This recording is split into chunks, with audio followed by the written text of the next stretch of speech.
Welcome again, ladies and gentlemen. We have a very interesting upcoming session with Mr. Nelson Cury from Brazil. A lot of subjects to cover. There's a book in the subject.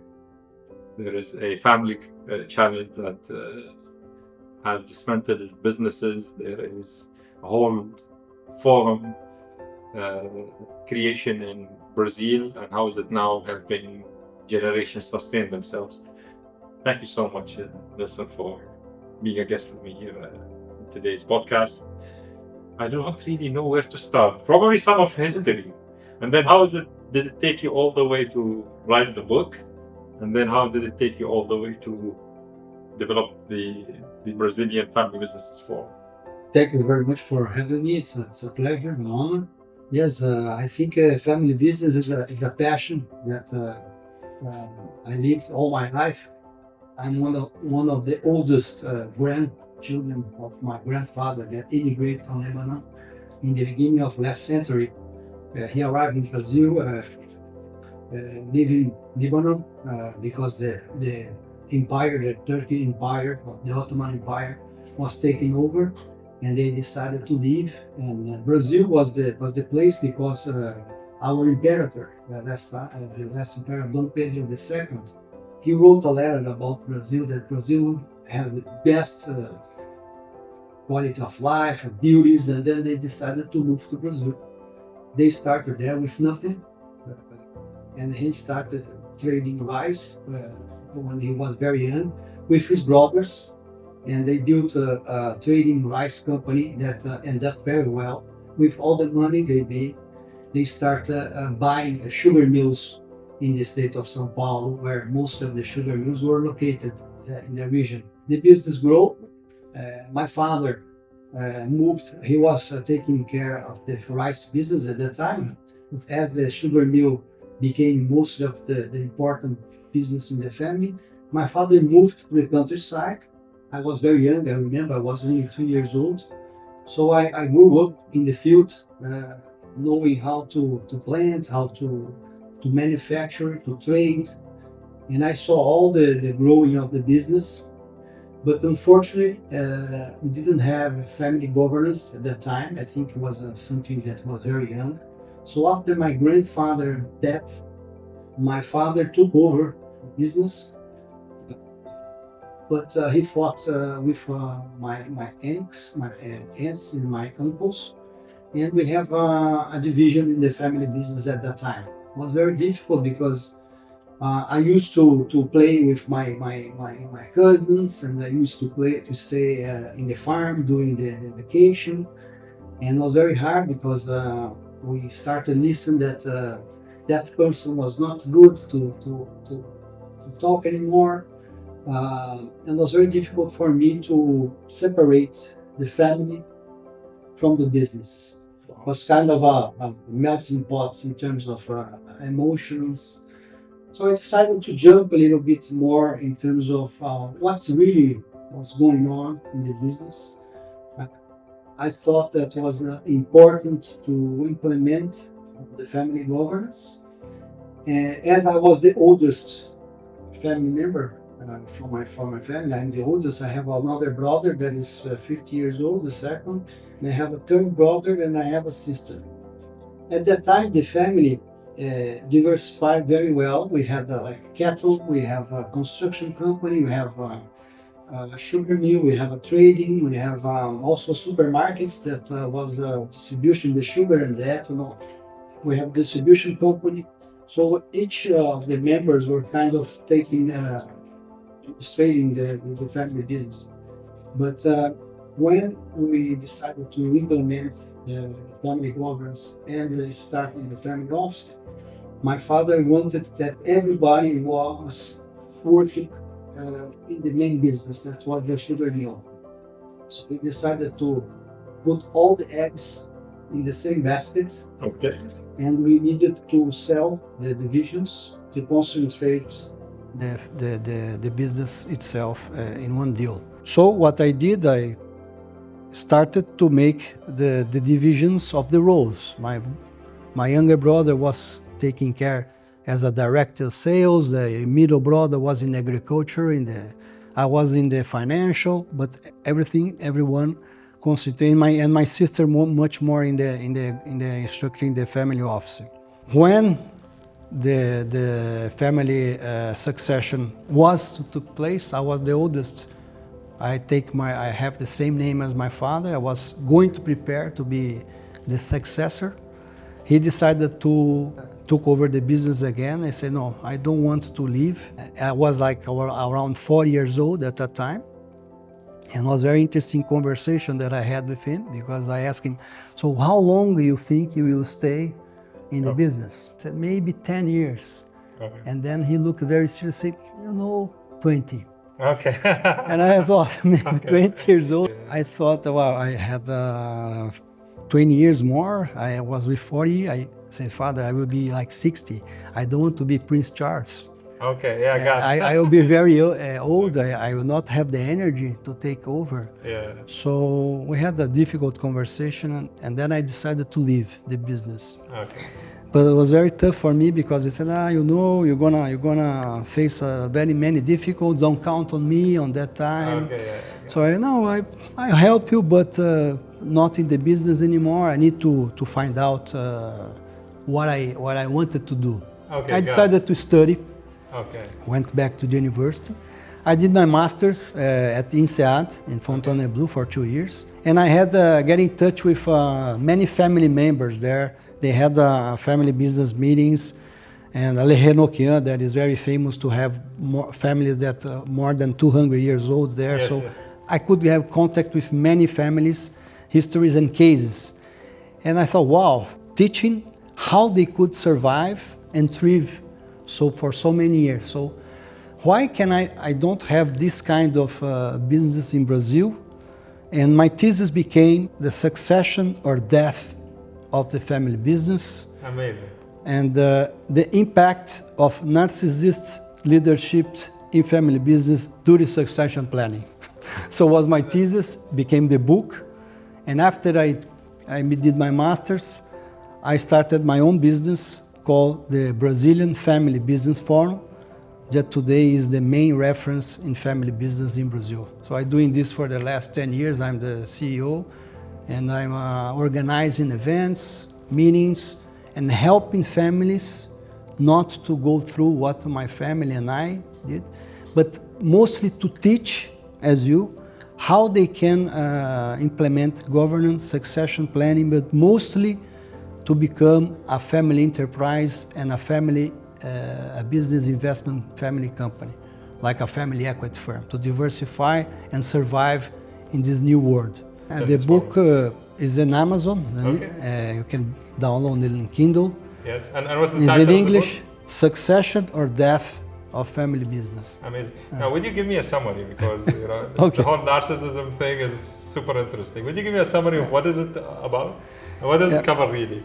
The key thing is, because my professor, the first model that I saw, he was talking about the disease of the organizations in the world. He said the most problematic thing in the organizations in the world are the narcissist leadership. I say, wow, that's a very strong. He said that's a problem about the countries, about organizations. The narcissist leaders is good for the company, like growth, but when they achieve power is very problematic. Okay. So you need to implement family governance. And then I was thinking ahead, if in Brazil, 90% of the families business are controlled by a family member, maybe the patriarch or the leader of the family have a narcissist trail. So I start interviewing many hares. Especially whether I have that. Okay, interesting. Okay. I interview like 100 hares. Okay, interesting. And the professor said, you are not a psychologist, you cannot say that this leader or that leader is a narcissist, but you can create a thesis about if the company doesn't have a successful succession, maybe because of the patriarch, how he educates or capacitates their heirs, there's a a trait that depending if the narcissist is a destructive narcissist trait, the family business will not survive. Okay. So I started interviewing many heirs and see if the company succeeded or not. And I create a questionnaire that in the end 100% of the family members that have a father or a patriarch or a matriarch that have narcissist leadership, the family business didn't survive. Wow, that's a strong statement. That's a very strong statement. So that's the book interview. I took only four. I will have to read this book. Okay. Only 4 members. Okay. Because I took the strongest stories. Yes. And I showed how they can survive having a narcissist leader in the family. Okay. So the book is mostly to avoid or to survive having a father or a patriarch or a leader in the company that have narcissist trait. For the future generation in your family and probably your own, what's the plan for them? Or are they like, we are not interested in the family business? No, I heard in the last podcast here that you need to have a glue in the family. Okay. And that's very important, the connection. I actually in the book I put the most challenging things in a family business. I call the 5 C's. First is communication. Yes. For me, most important thing in a family business is communication. Yes, I agree. Second is how to manage conflict. Because depending on communication, you can manage conflict or not. You can be a constructive conflict or a destructive conflict. I agree. The third that we are talking is the connection. How you transfer values to the next generation. Okay. So how depends on the patriarch or the matriarch, how he transferred the values, this connection doesn't exist. So the glue goes away. Okay. The fourth is the control. Who controls the business? Is it democracy? Yes. Or autocracy? One say everybody obeys, or everyone have a voice and they can, in consent, vote. And the last for me is the capacitation, that the one that I focus a lot in the Brazilian Family Business Forum. I work a lot with next generation to capacitate, not as you said before in your presentation here, about giving them like putting them in a good university, but giving them repertoire to be the protagonist of their own story, for them to have a musculature to face the world as it is, to be prepared to face a real deal in the business. So hands-on. So hands-on, as you said, you need to be prepared to face the challenge of this world that today is much more complex than it was in the past. Today we are living in not anymore in a VUCA world, we are in a poly-crisis world. You see crises all over the place.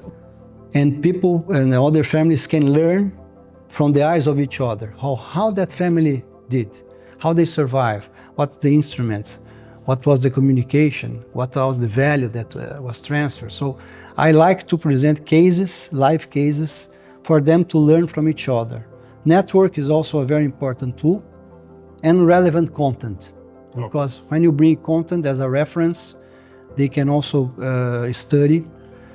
But in the fourth that we started doing a lot is to help them to be able to diversify the family business. Because if you put everything by own experience, because my book should be about what not to do. Everything that went wrong, we did it. Understood. We did it. So as I would classically do, I'd ask you, if you have a time machine and you'll go back in history and you change a couple of things, what would that be in your family?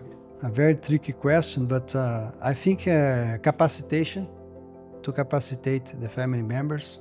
I would implement the family governance since the beginning, because I saw that when everybody was involved in the business with transparency, honesty, and you could share the values of the family, I think we could be able to everyone be joining today and investing in the new talents. The company could be much more bigger than it was today.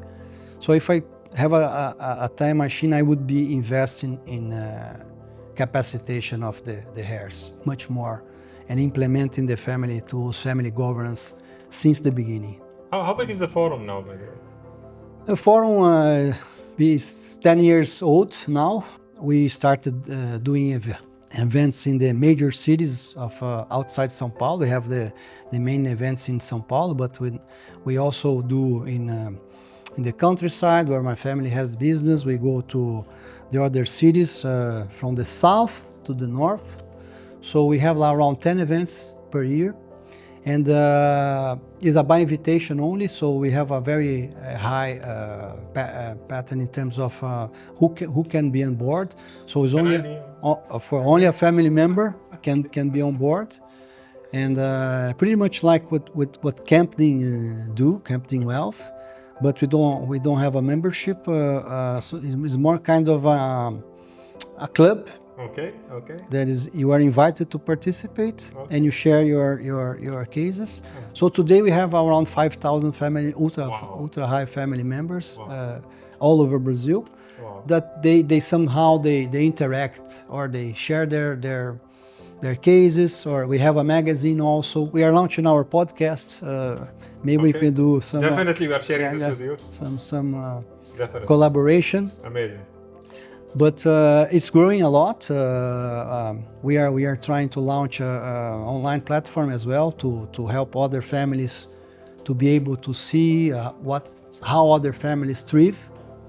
So I'm having fun. I'm enjoying, and mostly important, I'm learning. Yes, we can always learn. So a word of wisdom, and I think we'll have to meet again, definitely, and have another session. Be passionate to what you do. Be passionate about it. I see the passion, definitely. Yes. And I think you found your passion after so long. Yeah. And I think you live in a passion that tries to help others and adds value to people, which is amazing. Is what you're doing here, the school, is when you teach, when you see the impact that you do in one person, that multiplies a lot. So I think if you have knowledge, if you have a good content, good heart to transfer these values and this knowledge to someone, is very impactful. So I'm very glad that I found my own passion, and also helping other families. Thank you very much, you. Nelson. Thank you. Really appreciate it. Appreciate it. My pleasure. Thank you. Thank you for having me. Thank you, sir.